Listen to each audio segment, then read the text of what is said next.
So, Bad Batch Episode 4. It's called Cornered. Ida Floor? Never heard of that. Is that from canon or legends? Because I haven't heard of it. Yeah, well, maybe you should have thought about that before tagging along with a group of clones being hunted by the newly formed Empire. I mean, haven't you been on the wanted list this whole time now? Even informally? Surely Tarkin put bounties on their heads immediately. Can you just do that? Deus Ex Techina to the rescue again. I mean, that's a little better. At least they are now trying to give Tech some limitations. He didn't just pull the solution out of thin air again. Oh, Pantorans. Are those blue people?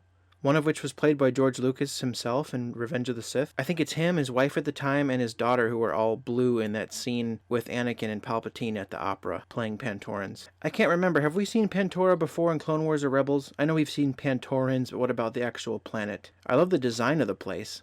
It looks like a blend of Coruscant and Lothal. And the tops of the buildings look like real buildings in what, like India? It looks kind of like the top of the Taj Mahal. Where are the Ugnaughts' home planet? I legitimately don't know. Has that been established in canon or legends? We always see them in random planets like Bespin, but we don't know where they are native to as far as I know. Why is you being starving conditional on whether or not Tech tells you you're out of rations? Wouldn't you be starving only if you're just starving? Regardless of what Tech says. Now that Crosshair isn't a main character in every episode, they had to find a way to get as much use as possible out of the 3D model of the toothpick that probably took tens of minutes to render. Waste not, want not. Thanks, Captain Obvious. What a strange ship design.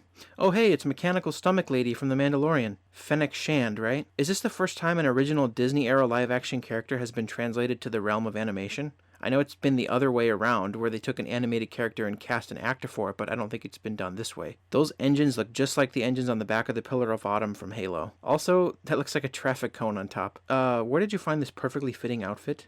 Did you make it? He kind of pulled it out of thin air. He's got more rings on his hands than Supreme Leader Snoke. Wait, aren't Pantorans all blue? There's some non-blue people in there. Maybe they're just visitors? Padme's quote comes to mind here. So this is how liberty dies, with thunderous applause. More timely parallels to real life. A Gran with several monocles is not something I thought I wanted to see until this very moment. We've never seen Trooper dolls until in Rogue One when Jyn had the Stormtrooper doll. I assumed she made that herself, but here it shows several Clone Trooper dolls, suggesting that they were mass-produced and kids could buy them during the time of the Republic. How do you break a stuffed doll? How does this grand shopkeeper actually buy that Echo is a droid? He moves too fluidly to be a droid. Have you seen droids move? Also, what are you doing, Omega? Stop running off when you and your crew are wanted. Have you forgotten that you're wanted by the Empire? Ew, those things are weird. They look like dogs that would be in Whoville.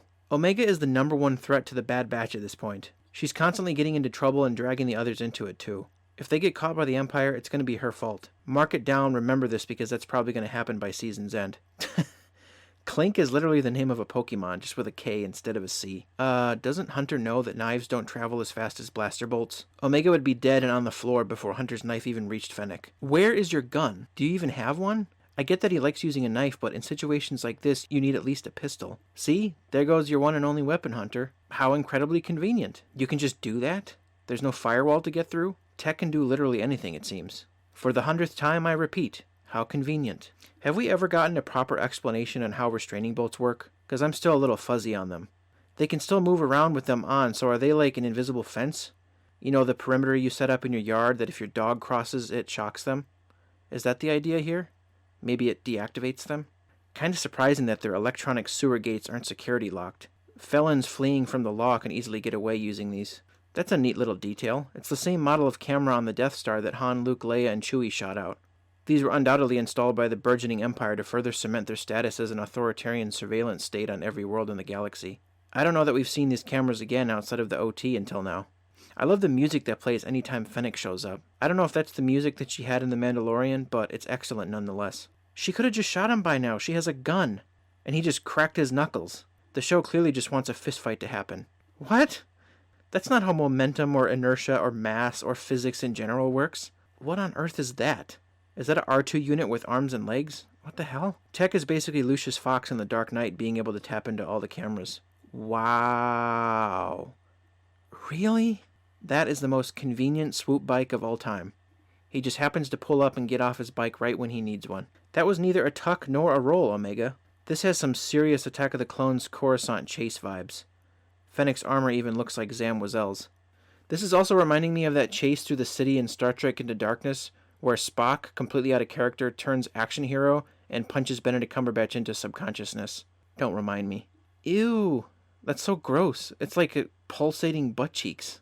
We've seen cops a lot in the Clone Wars on Coruscant and now here. It would have been cool to see them in Attack of the Clones during the chase. Or do we? I don't recall seeing any. Is there some? Let me know if there is, because I don't remember any. See? He does have a pistol. Earlier he could have used that instead of his knife and killed Fennec immediately. And then she'd be dead and there'd be no... her character wouldn't be in Mando. There is no way she should have survived this. She lived through an explosion and a several story fall. This is one of the problems with bringing in characters we know that show up later in the timeline. All of her scenes will have no stakes because we know she's in The Mandalorian years after this. Why would they come back, though? And that's about it, though, for this episode of my commentary. Don't really have much else to say. I did notice that this one's not written by Filoni again, and so far it seems like all the episodes not written by him have been the best ones. So that tells me maybe Filoni should stick to directing and showrunning and get writers that are better than him.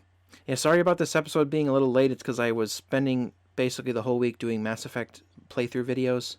Go and watch those if you haven't. Spent a lot of time on them. Don't know when I'll start Mass Effect 2 yet. And I'll cover episode 5. So we're about, I think, a quarter or a third of the way through this show now. So still got a ways to go. So I'll see you in the next episode of The Bad Batch, and thank you for watching.